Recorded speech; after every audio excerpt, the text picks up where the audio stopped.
Kimdir internetçi abi? İzmir Fen Lisesi, Boğaziçi Endüstri, Massachusetts'te Master, Stanford'da Doktora, 10 senede Google'da Silikon Vadisi'nde üst düzey yöneticilik ama aynı zamanda da bir dünya vatandaşıdır. 1980 yılında röntgen teknisyeni bir anne ve doktor bir babanın çocuğu olarak Ankara'da dünyaya geldi. Karşıyaka Anadolu Lisesi'nin ardından gittiği İzmir Fen Lisesi'nde master tezi düzeyinde gösterilen Soma Termik Santrali'nde atık küllerin içindeki yanmamış kömürlerin geri kazanımı ve kül dağlarının çevresel etkileri konulu bir proje geliştirdi.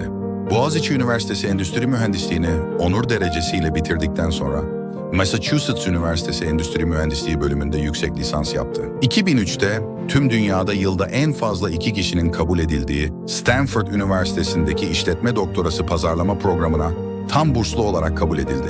Doktora programı sırasında Google tarafından keşfedildi. Burada 10 sene boyunca Google'a en fazla reklam veren şirketlerin CEO ve CMO seviyesinde yılda 15 milyar dolarlık reklam bütçesi yöneten yöneticilerine danışmanlık yaptı. 2017 yılında Meral Akşener'in çağrısı üzerine Türkiye'ye döndü. İYİ Parti'nin kuruluşunda yer aldı ve kurucu genel başkan yardımcılığı görevini yürüttü. Türkiye'yi Avrupa Konseyi Yerel ve Bölgesel Yönetimler Meclisi'nde temsil etmiş olan Yıldız, gençlere hizmet etmek amacıyla kurulan Yarın İçin Şimdi Derneği'nin yönetim kurulu başkanıdır.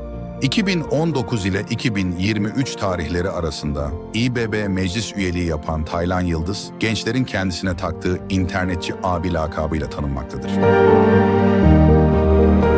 Okay, so we'll start with a quick question about your background, your educational background and your early life. Could you tell us a little bit about that, please?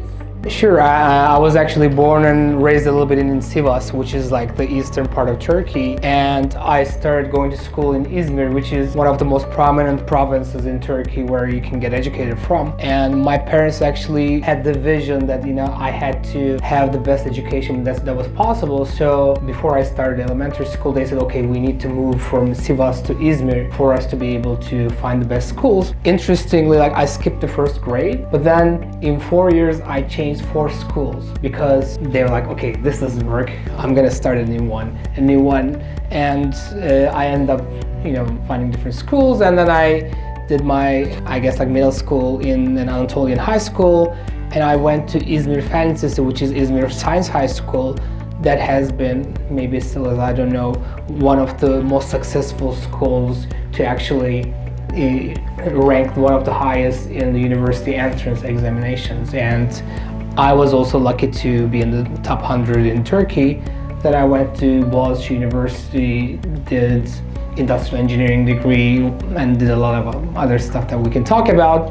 Then I did a master's. Actually, it was like the first 2 years of the PhD in operations research and industrial engineering master's degree, and then I went to Stanford University to do a PhD in business, focusing on artificial intelligence type marketing optimization techniques and so forth, in which it resulted in getting a job at Google, and I spent like 10 years over there at Google. So in 2 minutes, yeah. Very impressive. Thank 2 you. minutes, thank you. What was studying abroad like, especially at Stanford? Well, studying abroad, first of all, it was really eye-opening. And the reason was, first of all, it was very cosmopolitan. There was a lot of people. By the way, do you guys understand me? Yeah. Great. Okay. So, first of all, it was very heterogeneous. There was people from all walks of life, which was really interesting because it enables you to see the world from different points of view, from different cultures, and understanding what people's sensitivities are, what their strengths are that bring them from their culture, and also how a different melting pot like this school actually brings that kind of a fortitude in developing these teamworks together. So I think that was interesting. And secondly, Stanford is a really amazing school. Like, you know, that school is number one for a reason. And I think that reason is it's a melting pot of not only obviously very smart students, but also there is an amazing industry collaboration that's actually around Stanford. Like, you know, Googles of the world, Facebooks of the world, Intel, HPs of the world, they're all there, and they're all in there working with the professors to bring the curriculum that would serve the best needs of the industry that actually shapes the world in return. So I think that was great. And in Stanford, what I learned was there is no one size fits all policy in terms of the curriculum. Everybody is really flexible in choosing their own path. And also, on average, this is very interesting, a Stanford student changes their major 2.2 times in 2 years. So people are encouraged to change their minds, do mistakes, they make mistakes, and also experiment with different curiosities that they might have. That's the whole point of the university, and I think having that kind of an environment is really conducive to finding your own path. Yeah. Thank you. Big question, this one. How did you get a full scholarship at Stanford? Yeah, a lot of blood and tears, I guess. And the reason why it was really, blood and tears, so first of all, they ask you a bunch of questions like before you get in, and just to for you guys to have an understanding of how competitive that is, people who dare to apply for a Stanford PhD program are already limited. Many people don't do it.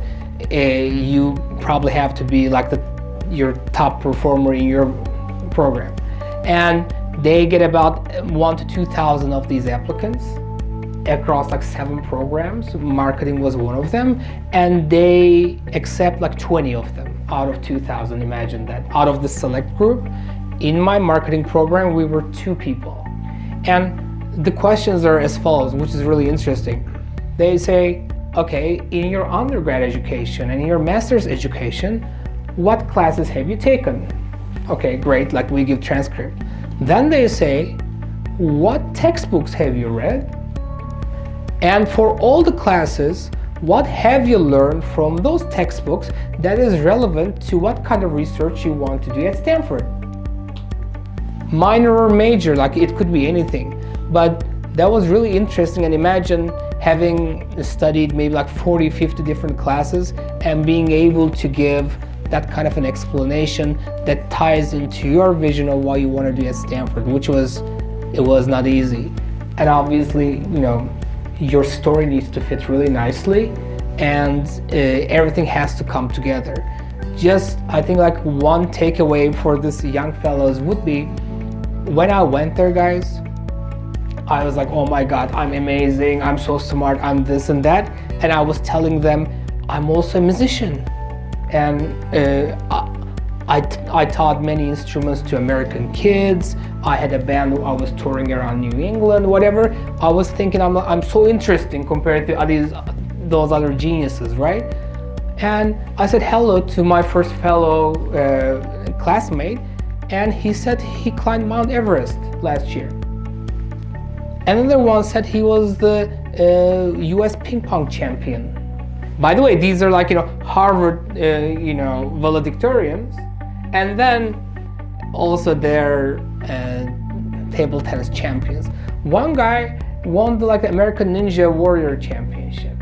So I think the takeaway is this. So there is a lot of people who are really smart and who are really great at school, but there are thousands of schools. And if you want to be in the top 20, just being really great at math is not going to cut it. You have to do it, but you also have to be great in something else. And that legacy carried on when I was at Google. I was applying for a job. They actually invited me, but still you have to go through the stuff. They're like, what kind of extracurricular activities do you do? I said, I compose songs, I do drawings. They wanted my compositions. They wanted the sketches of my drawings. And this is for a data scientist job, mind you. So I think schools like this that actually foster creativity, I think in that sense it's really, really important, and not important, critical. Thank you very much. Can I ask you about your thoughts on international education and the international educational approach? First of all, I'm such a huge fan. And the reason why I'm a huge fan is right now, for example, even my cohort, and obviously people are younger than me, and especially my young friends over here, when you say, for example, if you don't want to live in Istanbul, where would you live, right? The obvious, choices are not Bolu or Ankara or Izmir. If you don't want to live in Istanbul, you consider Berlin, you consider Paris, you consider San Francisco, New York. So I think one thing that these kids understand and people who are at the top do not understand is right now countries are not competing, actually cities are competing because the value systems are competing. And when you actually want to actualize yourself, you want to be in a value system where you're understood and where you can flourish. And that requires you to be a world citizen. Because if you're a world citizen, right now you can live here, next year you can live in Dubai, next year you can live in Berlin, and next year you can live in Paris and so forth, and you would always feel you're at home. And you can contribute to that society and to the world at large, and you can also represent Turkey to the best of your abilities that way. And I was never a huge proponent of us saying, and oh my God, we Turks are such a great people to each other here in Başakşehir. That doesn't help anybody, but if you actually do great work in London, that amounts to something much more than that. Like, I have Venezuelan friends, I have Colombian, Nicaraguan friends. I love them dearly, and those are the only Nicaraguan people I love, right? So, and then my perception of those countries are really shaped by my interactions with these people. So I think it's a huge opportunity for Turkey to be able to be represented that way. And I think these young friends over here, they all have the benefit to actually being immersed in this very cross-cultural education where they will feel at home anywhere and they can self-actualize. Thank you. That your answer lends itself to the next question I was going to ask you. I'll move on. How did your time at Stanford shape your career choices? It's almost unfair. That's why you guys need to study and listen to your teachers, and you have to work really, really hard. I'm saying it's almost unfair because at Stanford, for example, there is a database of Stanford alumni database. And I was a first-year doctoral student. I had this business idea that I want to run by somebody. And that somebody happened to be the CEO of MasterCard. I found his Hotmail address, which is like his home email address, his home phone number and everything. And I just sent an email to the guy. I'm like, I know you're the CEO, I'm this lowly student, but I want to run an idea by you. And this guy says, okay, tomorrow call me at 8 a.m. in the morning. And he happened to be on the East Coast and I was in California. There was 3 hours time difference. So at 5 a.m. in the morning, I called the guy. I talked for like 15 minutes. I asked him all my questions. That's the kind of network that you can be in when you're in a fine institution like that. It's unfair because you have such access that enables you to run all your ideas and really get validation. And if it has legs, you can actually implement them in a very, very short amount of time. So that's why I think Stanford in that sense is a very fine institution. And number two, is about Stanford. It's a longer discussion, but I think this is super important. So you want to be in a city, in an environment where if you're at a cafe and there's somebody in your next table, and if you're overhearing them, it is something that's useful to you. So the value system of the place needs to support you and nurture you. And you need to run into people that actually you would benefit and enjoy hanging out with. So for example, in, let's say LA, Los Angeles. In Los Angeles, the currency is being famous, okay? If you're famous, you're on top of the society. And no matter how you became famous, it's irrelevant. You could rob a bank and be famous. If you're famous, people open doors for you. In New York, if you're rich, you're on top of the class. But your grandmother might have died and passed on to you the money. Doesn't matter how you made the money. If you're rich, you're on top. For example, in Boston, where MIT and Harvard is, how many articles you have published, what kind of intellectual capital you have accumulated along the way. Those are the things that are important. But in Silicon Valley, none of them are important. Nobody cares how much money you have. Nobody cares how famous you are. And nobody cares how many papers you have published. You know what the value is over there? The value is how you impacted the world. This is the value. So, which means when you are in a school like Stanford, whole curriculum is geared towards impacting the world. It's not like that in Harvard. It certainly is not like that in Yale. It is like that in Stanford because of that. And when that happens, then you're thinking, and people who are sitting next to you sipping coffee are thinking about the same thing, which is, how can I change the world? And I was at a party a couple of years ago at Stanford, and there was a woman, she was an elementary school teacher, and I said, what are you gonna do? She said, I'm an elementary school teacher and I wanna work here for 25 years and retire.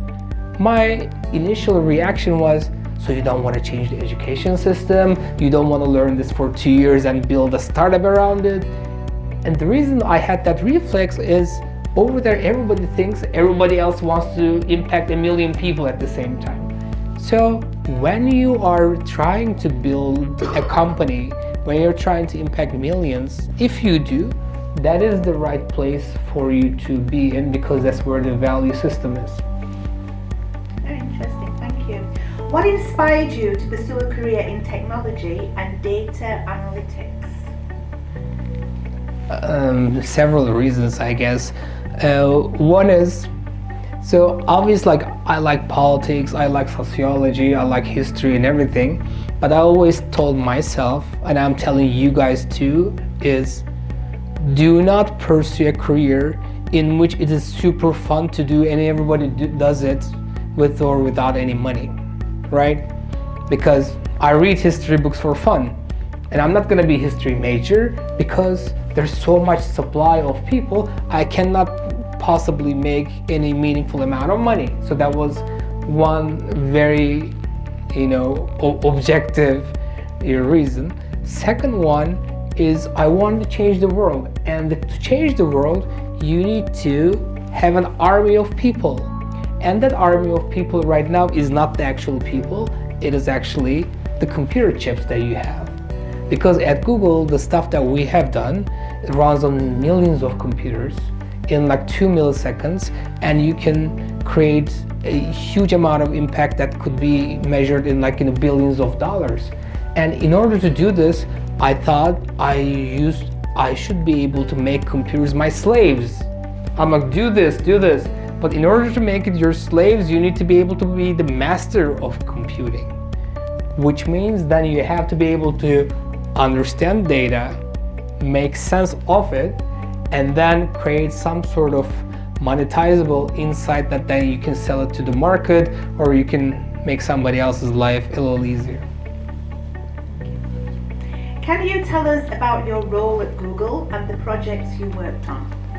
Yeah, so at Google, actually, so what I do is, for example, you're British International Schools and you give Google, let's say $10,000 to bring people to your site, right? And what I was doing is to do some mathematical models that show your ads to the right people so that more people come to your website. So that is the optimization piece of the thing. But it sounds a little boring in that sense, but it's so useful because, for example, I found it really moral to be able to help you as much as possible so that you're not wasting your money. And in that sense, I built those platforms along with my friends and with some of my teams that actually really helped people like you save money so that you can spend the money on these beautiful kids doing something that's more meaningful. So that's what I have done, and that was really interesting. And what I learned from there is, as I was going through that journey, is Google was doing such a good job at managing talent and managing creative people because we were not there to make money per se. That was an artifact of everything that we were doing. There was like 250 ways of us making money. Google was just one of them. Why stay at Google? And we were choosing to stay at Google every year. And the reason was we were actually enabled to have our own startup within Google. That was the culture. We were given a few engineers, some budget, and okay, go ahead and try to change the world in your area of expertise. And if it works, they would promote you. So that was a really interesting way of managing that relationship with your managers, and I really loved it. And I'm also applying those lessons that I've learned with my teams right now. Okay, thank you.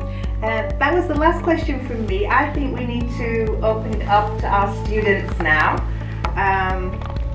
Who would like to ask Dr. Yıldız a question? Oh, nice. Timur. Hello. Yes, Timur. Hello. So my question was, why did you decide to return to Turkey after having worked in the US for many years? Yeah, so the reason is, I'll repeat the question for the cameras. Why did I decided to come back to Turkey after having spent so many years in the United States? The main reason is I never intended to stay in the US all my life. I love Turkey very much. I'm really proud of being Turkish, and I always want to raise my kid in Turkey because I just didn't want them to be raised in a different culture. So I'm like, okay, and I didn't have a kid at the time, but I'm like, okay, I want to help other kids in Turkey. So we were building libraries and schools and so forth, to the extent that I could help financially. I was doing that, but then I realized people can change laws, and when they change laws, then all the help that I'm trying to do for these kids are for nothing because they change the curriculum. You guys know this better than I do, and all these books, they go to waste. That was my experience. So I'm like, you know what? I should be the one passing the right laws for Turkish kids so that I can make a lasting impact. So that's why I decided to come to Turkey to be in politics, and I realized there's a huge gap between the people who are politicians, not just the ruling party, but the opposition as well. They don't understand you one bit. They don't understand where you're coming from. They don't understand your worldview. They don't understand the things that you need to self-actualize. And I do understand it. So I was trying to be the bridge, if you will. That's why I came. Okay. Mohammed. What is your vision for Turkey's digital learning? Great. That's like a 2-hour conversation in and of itself. But here's the point, right? So right now, Turkey needs, let's put it this way, I want to be gentle here, okay? So right now, for example, the things that are being done in developed world is like this.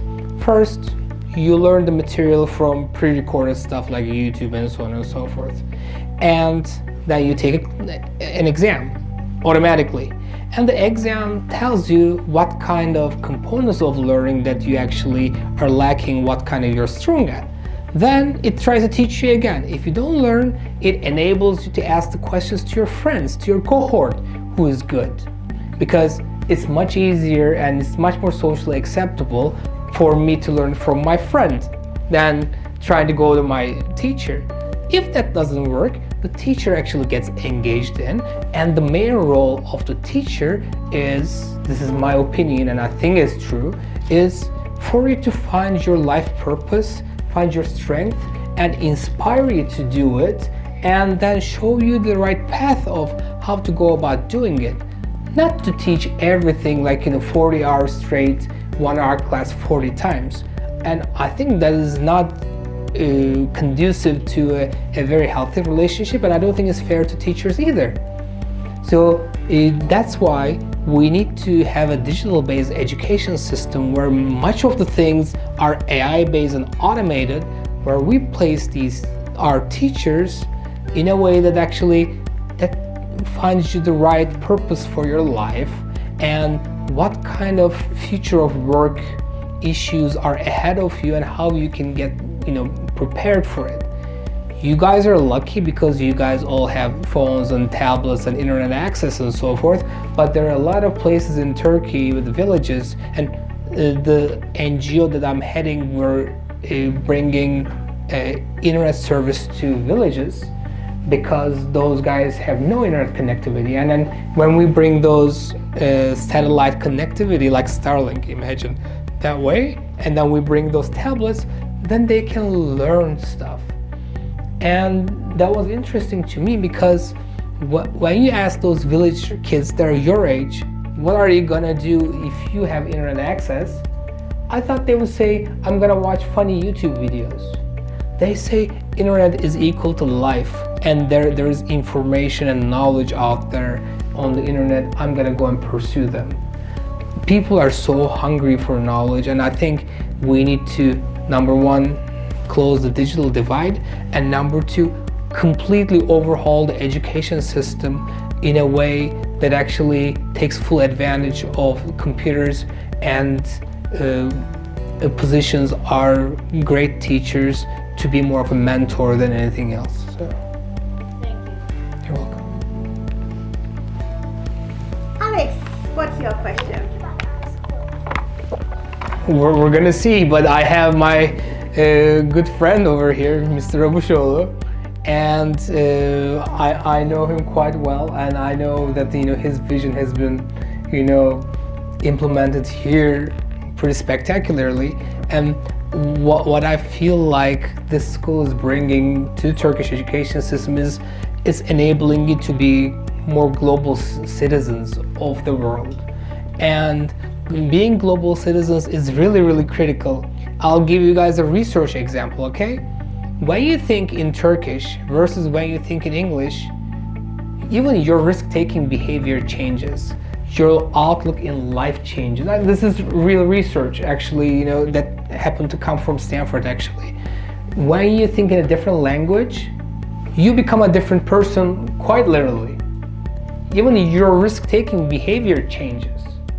The way you see a woman changes when you think in English versus in Turkish. And everything else. So the more you get exposed to different cultures, then the more you can actually put all these different perspectives in life in one melting pot, and that makes you a very, very interesting person. And the advantage of this school over here is just that. What was the most exciting thing you worked on at Google? Exciting, okay, yeah. There are so many, but they're all very technical. So, but I think the stuff that's really exciting is, number one, I was at these really huge battles between like Facebook and Google and so forth, and I was one of the people who are facilitating some of them work, let's put it that way. I can't divulge so much stuff. So that felt really important and exciting, so that's number one. And number two,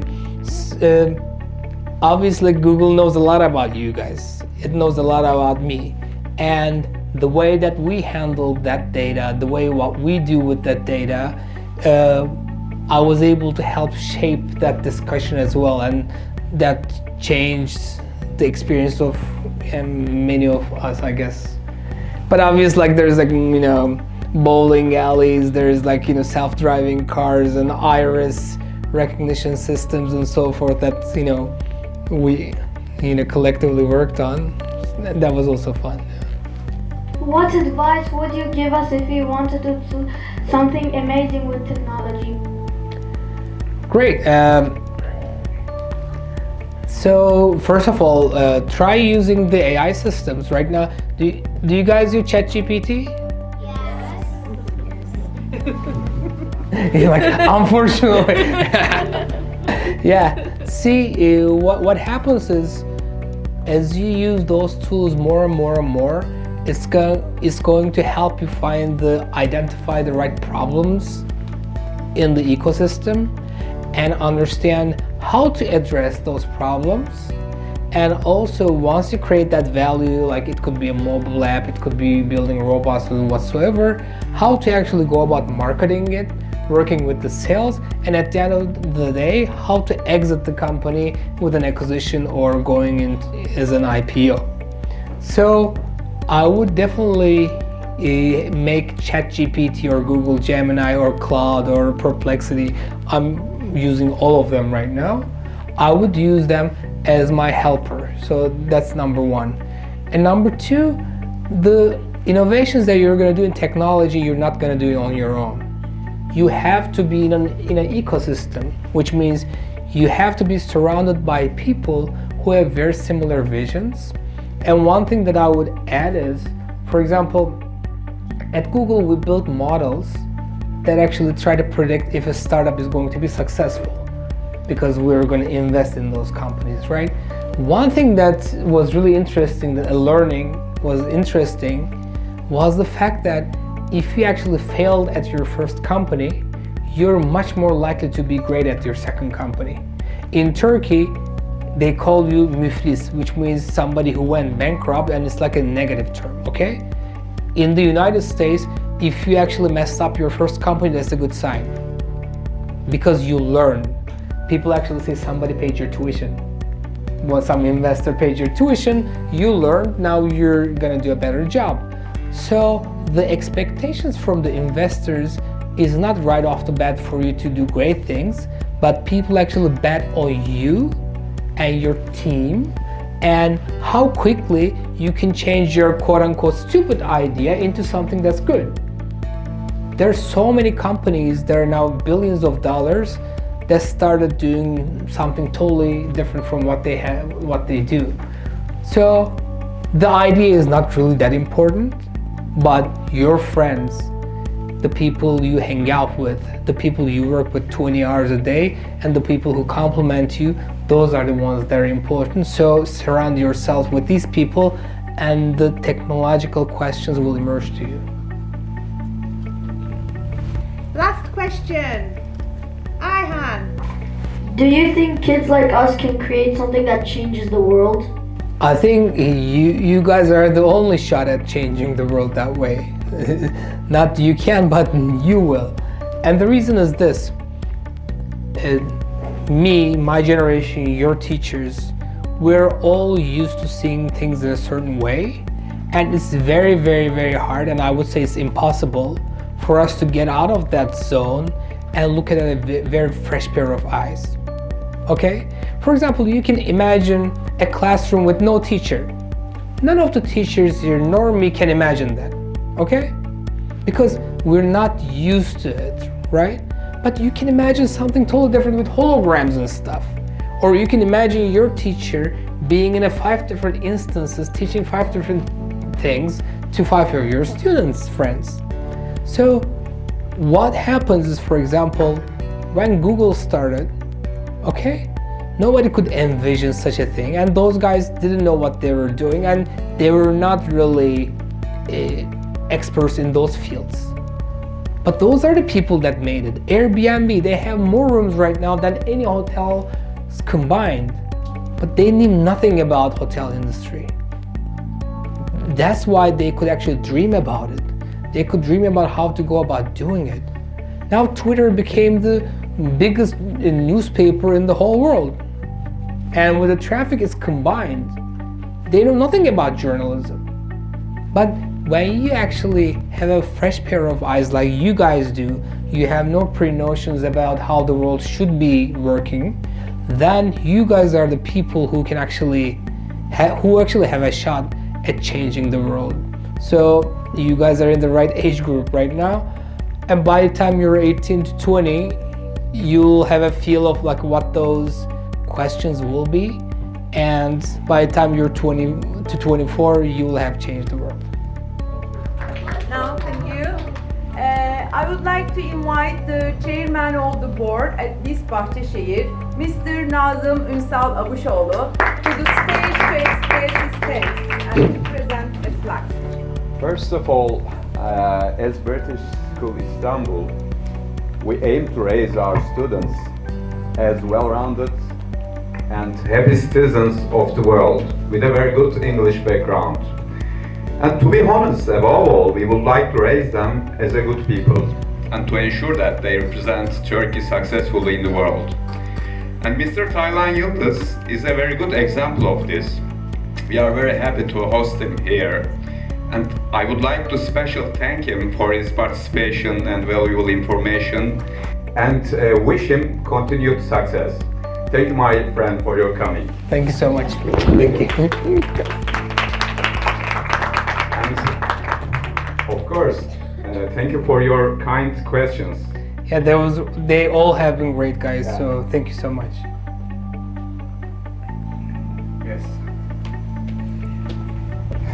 Oh, Let's awesome. show. Oh, great. Yeah.